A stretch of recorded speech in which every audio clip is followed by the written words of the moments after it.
Hello नमस्कार साथियों। तो साल के अंतिम दिन को विदाई करते हुए हम लोग नए साल में प्रवेश कर रहे हैं मेरे साथियों। तो आइए उसी तरह से आज हम इस चैप्टर को समाप्त करने वाले हैं और नए चैप्टर में प्रवेश करेंगे। अगर आप लेक्चर नंबर 1 या 2 नहीं देखें तो प्लीज़ प्ले लिस्ट में जाइए और उस लेक्चर नंबर 1 और 2 को देखना ना भूलें, क्योंकि आज हम इस चैप्टर को ख़त्म करने वाले हैं और न्यू चैप्टर की शुरुआत करेंगे कल से चैप्टर नंबर 2। और आज हम इस चैप्टर को ख़त्म करके हम इसका MCQ plus notes plus solution करवाएंगे, जो कि आज इस चैप्टर को ख़त्म करेंगे। ठीक है, तो आप इस वीडियो के अंत तक बने रहेंगे और आनंद उठाएं, इस वीडियो के अंत तक बने रहें। ठीक है, और इस चैप्टर का आनंद उठाएं और अच्छे तरीके से आप नोट्स बनाते रहें। और नोट्स बना रहे हैं ना, अगर आप नोट्स नहीं बना रहे हैं तो आपको प्रॉब्लम हो सकता है। वैसे अगर नहीं बना रहे हैं तो कोई बात नहीं है, हम नोट्स प्रोवाइड करवा देंगे और नोट्स का तो सोल्यूशन हम करवाएंगे ही और प्लस में नोट्स भी लिखवाएंगे और MCQ भी करवाएंगे। ठीक है, तो इस चैप्टर को ख़त्म होने का इंतजार करें, वैसे भी आज खत्म हो ही जाएगा। तो इसका MCQ plus notes plus solutions मैं करवा दूंगा। ठीक है, चलिए तो आइए आज की क्लास की ओर बढ़ते हैं मेरे साथियों। कल हम लोगों ने बहुत लंबे सफ़र तय कर लिया था और अच्छे तरीके से क्लास को किया था। आइए हम बात करते हैं। जी हाँ साथियों, तो हम लोगों ने कल 1.2 एक टॉपिक था, उसको मैंने कंप्लीट कर लिया। आज की टॉपिक की अगर बात करें तो आज 1.3 की हम बात करेंगे, जो कि मेरे साथियों संतुलित आहार को हम लोग कवर करेंगे। ठीक है, संतुलित आहार को कवर करते हुए आज इस चैप्टर को ही कवर कर लेंगे। ठीक है मेरे साथियों, तो बात करते हैं कि देखेंगे संतुलित आहार की अगर बात करें तो सामान्यतः पूरे दिन में जो कुछ भी हम खाते हैं ना मेरे प्यारे साथियों, उसे आहार कहा जाता है। क्या कहा जाता है? तो आहार, यानी कि हम जितने भी पूरे दिन में कुछ भी खाते हैं उसे आहार कहते हैं। क्या कहते हैं? आहार। आज मेरा आहार क्या है, तो आज आपने क्या खाया और जितने भी भोजन को ग्रहण किया सभी को आहार कहते हैं, जितने भी पूरे दिन में खाएं। अगर बात करें हमारे शरीर की वृद्धि और अच्छे स्वास्थ्य को बनाए रखने के लिए हमारे आहार में वे सभी पोषक तत्व उचित मात्रा में होना चाहिए जिनकी हमारे शरीर की आवश्यकता है। कोई भी पोषक तत्व ना आवश्यकता से अधिक हो और ना ही कम हो। देखो प्यारे साथियों, कुछ भी खाओ तो ना तो अधिक खाओ ना तो कम खाओ। अगर कम खाओगे तो कुपोषण के शिकार हो जाएगा, अगर ज़्यादा खाओगे तो अति पोषण का शिकार हो जाएगा। तो ऐसा खाओ, एकदम न्यूट्रल बना के रखो मेरे प्यारे साथियों।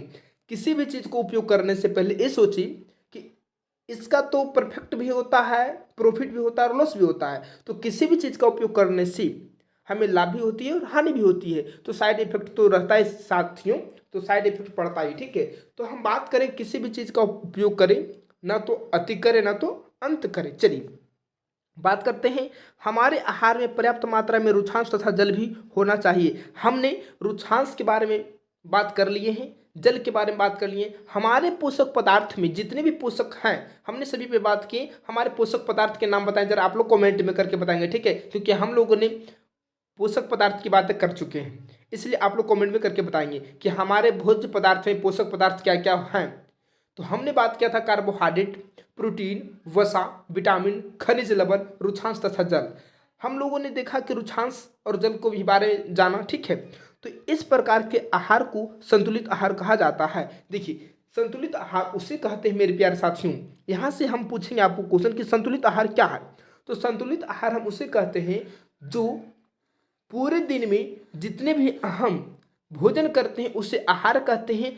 और उस भोजन में अगर संतुलित रूप में अगर किया जाए, जिसमें से उस भोजन में पोषक तत्व की प्राप्तियां हो, रुक्षांश हो, जल हो, सभी विटामिन हो, प्रोटीन हो, तो उन्हें संतुलित आहार कहते हैं। क्या कहते हैं? संतुलित आहार कहते हैं। ठीक है, अब बात करते हैं प्यारे साथियों, ध्यान देंगे, देखेंगे। अब देखेंगे क्या आप यहाँ पे ध्यान देंगे आप। ठीक है, चलिए ध्यान देंगे प्यारे साथियों, तो देखेंगे कि क्या आप सोचते हैं कि प्रत्येक आयु वर्ग के लोगों को एक ही प्रकार के आहार की आवश्यकता होती है? क्या आपको है पता, क्या सभी लोगों को एक ही प्रकार की आहार की आवश्यकता होती है? अगर है तो आप कमेंट में बताएंगे। ठीक है, क्या आप यह भी सोचते हैं कि हमारा संतुलित आहार हमारा शारीरिक कार्य पर निर्भर करता है? हमारे शारीरिक कार्य पर निर्भर करता है हमारा संतुलित आहार। आइए इस पर भी बात करते हैं। एक सप्ताह की अवधि में आप जो भी खाते हैं उसका एक चार्ट तैयार कीजिए, जांच कीजिए कि प्रतिदिन जो भोजन आप करते हैं क्या उसमें सभी पोषक तत्व उपस्थित होते हैं। देखो, संतुलित आहार कहने का मतलब मेरे प्यारे साथियों, हम जो भी पूरे दिन में खाते हैं उसे आहार कहते हैं, मगर संतुलित आहार की बात करें तो उस आहार में सभी पोषक तत्व, सभी पोषक पदार्थ पाए जाने चाहिए, तब उसे संतुलित आहार कहा जाता है। ठीक है, संपूर्ण। ठीक है, आइए बात करते हैं। दालें, मूंगफली, सोयाबीन, अंकुरित बीज, मूंग व चना किण्वित भोजन, यानी कि किण्वित भोजन की अगर बात करें प्यारे साथियों तो किण्वित भोजन है ना, किण्वित भोजन जिससे कि मूंग व चना को फुला दिया जाए वो किण्वित हो जाएगा। ठीक है, दक्षिण भारतीय भोजन जैसी इडली, इडली आप लोग खाते हैं ना, आटे का मिश्रण, मिस्सी रोटी, थेपला, अनाज व दालों से बना, केला, पालक, सत्तू, गुड़, उपलब्ध सब्जियां तथा इसी प्रकार के अन्य भोजन कई पोषक उपलब्ध कराते हैं।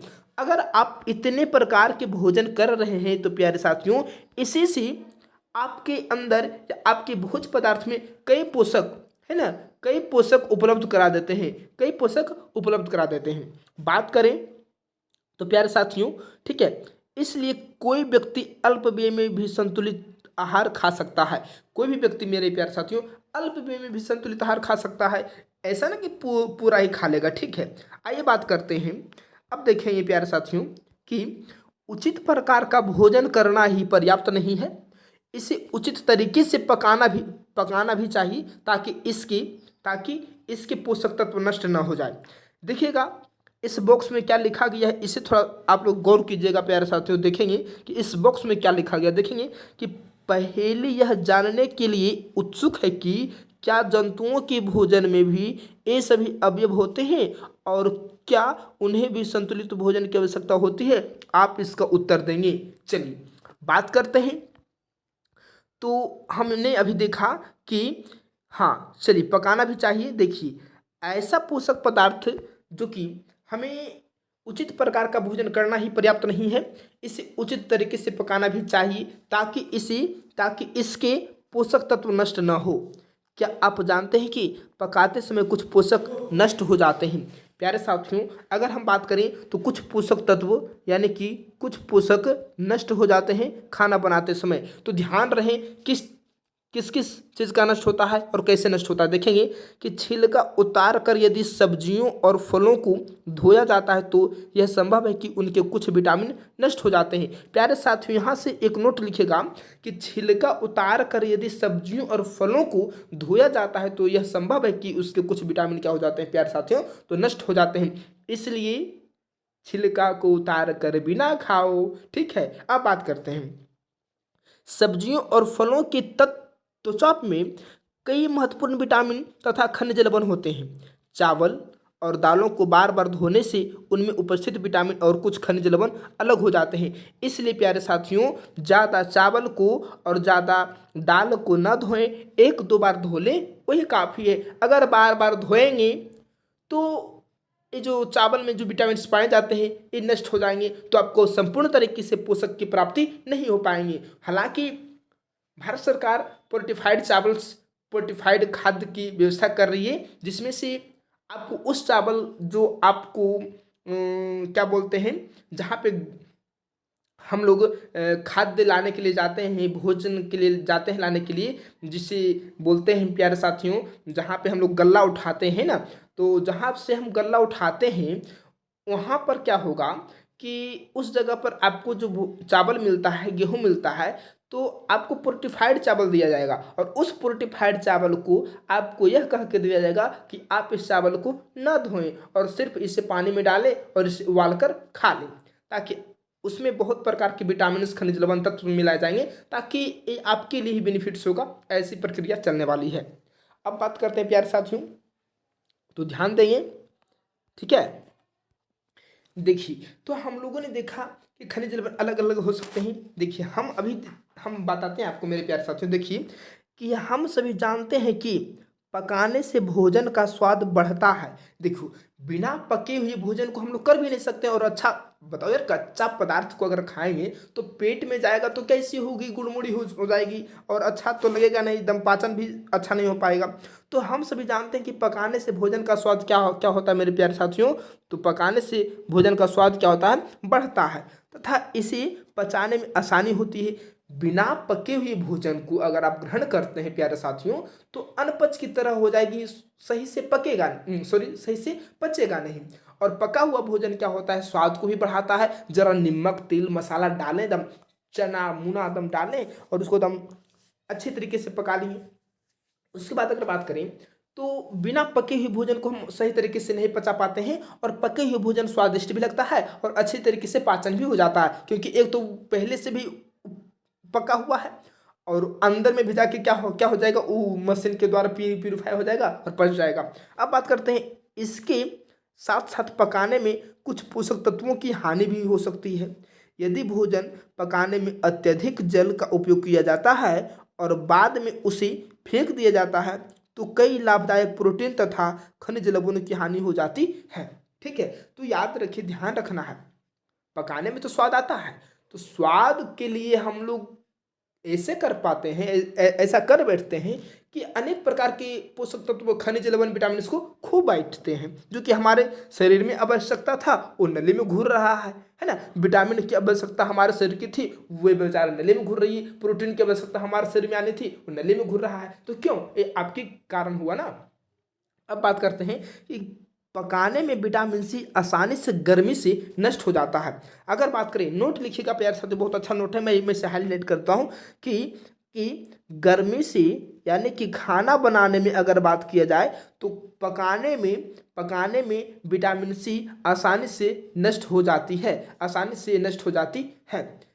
क्या यह उचित नहीं होगा कि हम अपने आहार में फल और कच्ची सब्जियों को सम्मिलित करें? उचित एकदम होगा भाई। अगर हम फल और सब्जियां अपने आहार में सम्मिलित करते हैं तो हमें हमारी बॉडी के लिए अति आवश्यक जितने भी विटामिन खनिज लवण प्रोटीन्स वसा हैं परिपूर्णतः प्राप्त होंगे और हम स्वस्थ रहेंगे। आइए बात करते हैं प्यारे साथियों। तो देखेंगे कि बूझों ने सोचा कि हर समय वसा युक्त खाना सर्वोत्तम भोजन है, लेकिन प्यारे साथियों यहाँ ध्यान दीजिएगा, हर एक समय या हर समय वसा युक्त खाना भोजन सर्वोत्तम किसने सोचा, बूझों ने। ध्यान से सुनिएगा, बहुत अच्छा टॉपिक है। उसके बाद इन्होंने क्या देखा कि एक कटोरी कार्बोहाइड्रेट युक्त भोजन की अपेक्षा एक कटोरी वसा युक्त भोजन अधिक ऊर्जा देगा। जी हाँ, देगा। हमने इसके पहले भी बताया प्यारे साथियों, क्या बताया था कि कार्बोहाइड्रेट और वसा की अगर चर्चा करें, कार्बोहाइड्रेट और वसा युक्त भोजन की चर्चा करें तो कार्बोहाइड्रेट युक्त और वसा युक्त भोजन ऊर्जा देने वाला भोजन कहा जाता है।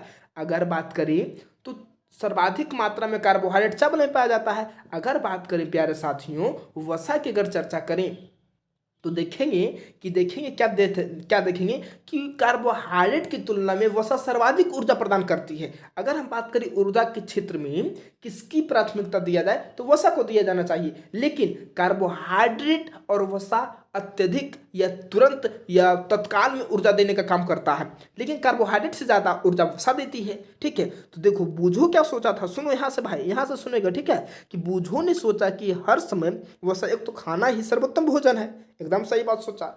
एक कटोरी कार्बोहाइड्रेट भोजन की अपेक्षा एक कटोरी वसा युक्त भोजन अधिक ऊर्जा देगा। जी हाँ, देगा। क्या ऐसा नहीं होता? अतः उसने तली हुई चीजें, समोसा, पूरी, मलाई, रावड़ी, पेड़ा आदि प्रचुर वसा युक्त भोजन ही खाया। और इसके अलावा अगर बात करें, देखो भाई, देखो क्या नज़ारा आ रहा है। इसके अलावा कुछ नहीं खाना, इसके अलावा कुछ नहीं खाया जाए। देखो बूझो ऐसा सोचा, क्या सोचा कि अगर हम उतना, देखो बूझो आलस आदमी क्या सोचा कि उतना पदार्थ उतना पोषक तत्व कहाँ से हम प्राप्त कर सकते हैं, चलो एक कटोरा कार्बोहाइड्रेट तो भोजन ही कर लें या तो एक कटोरा वसा तो भोजन ही कर लें। देखो क्या हुआ कि क्या आप सोचते हैं कि वह ठीक था? नहीं, निसंदेह नहीं। इतना अधिक वसा भोजन खाना हमारे लिए क्या हो जाएगा, हमारे लिए बहुत हानिकारक होगा। देखो प्यारे साथियों, देखो, इस आदमी को आप देख रहे हैं, ये जो आदमी है रामलाल को देखिए, आप रामलाल को देखिए, ये बेचारा ज़्यादा वसा का सेवन कर लिया भाई, ज़्यादा वसा का सेवन कर लिया। ज़्यादा वसा का सेवन मोटापा का कारण बनता है, और जो व्यक्ति मोटा हो गया उससे रोगग्रस्त ही कहा जाएगा, क्योंकि उसे हार्ट अटैक की संभावना होगी, बीपी की संभावना होगी, क्या कहता है उसको, कुपोषण अति पोषण की समस्या हो जाएगी मेरे प्यारे साथियों। ठीक है, तो ऐसे भोजन क्यों किया जाए जो हम अपने शरीर में रोग लेकर घूरे? जी नहीं। आइए बात करते हैं प्यारे साथियों, देखेंगे अगर बात करें तो जी हाँ, यहाँ पे देखेंगे कि बहुत हानिकारक हो सकता है। हमारे भोजन में वसा की मात्रा अत्यधिक मोटापा का कारण बनती है। हमने अभी बताया था ना मेरे प्यारे साथियों, हमने अभी बताया कि हमारे यहाँ से लिखिएगा, एक नोट लिखिएगा प्यारे साथियों, कि हमारे भोजन में वसा की मात्रा अत्यधिक मोटापा का कारण बनती है। हमारे भोजन में वसा का अत्यधिक मात्रा मोटापा का कारण बनती है। आइए, बहुत अच्छा टॉपिक आ गया प्यारे साथियों। अब देखेंगे 1.4 में हम लोग चलने वाले हैं, चैप्टर के लास्ट टॉपिक पे हम लोग हैं। ठीक है, इसलिए आप लोग धैर्य बना के रखें, धैर्य सबसे बड़ी चीज़ है मेरे प्यारे साथियों। बात करते हैं, देखिएगा, ध्यान देंगे प्यारे साथियों, अभावजन्य रोग के बारे में जानेंगे। अभावजन्य रोग क्या है, अभावजन्य रोग कैसे होती है प्यारे साथियों? देखिए, अभावजन्य, इसे इसका नाम से ही पता चल रहा, अभावजन, यानी कि किसी की अभाव में यह रोग हो सकता है, किसी चीज़ की अभाव में हो सकता है। अगर हमारे शरीर में संपूर्ण तरीके से पोषक की प्राप्ति नहीं हो रही है तो अभावजन की बीमारियां होगी। अभावजन में कुपोषण हो सकता है, और कुपोषण में अतिपोषण भी हो सकता है, और कुपोषित भी हो सकता है प्यारे साथियों। कुपोषित अतिपोषण से भी होता है और सुपोषित भी होता है। अब बात करते हैं प्यारे साथियों, देखेंगे कि एक व्यक्ति खाने के लिए पर्याप्त भोजन पा रहा है। देखो, सुनना सही से, कि एक व्यक्ति जो है प्यारे साथियों खाना में सही तरीके से भोजन प्राप्त कर रहा है, लेकिन कभी कभी उसके भोजन में किसी विशेष पोषक की कमी हो जाती है। यदि यह कमी लंबी अवधि तक रहती है तो वह व्यक्ति उसके अभाव से ग्रसित हो जाता है। अगर बात करें प्यारे साथियों, अगर आप अपने भोजन में सही तरीके से प्रोटीन, विटामिन, वसा, कार्बोहाइड्रेट, खनिज लवण नहीं ले पा रहे हैं, देखिए, हम जितने भी पोषक पदार्थ के उपयोग करते हैं, तो अत्यधिक अगर बात करें तो नॉर्मल सी बात करें तो सभी में पोषक पदार्थ पाए जाते हैं, लेकिन कभी कभी ऐसा भाव हो जाता है कि हम कभी कोई ऐसा प्रोटीन या विटामिन या खनिज या पोषक तत्व छोड़ देते हैं जो लंबे समय तक छोड़ देते हैं, तो उसमें क्या होता है कि व्यक्ति ग्रसित हो जाता है। ठीक है, अब बात करें तो वह व्यक्ति अभाव से क्या हो जाता है, ग्रसित हो जाता है।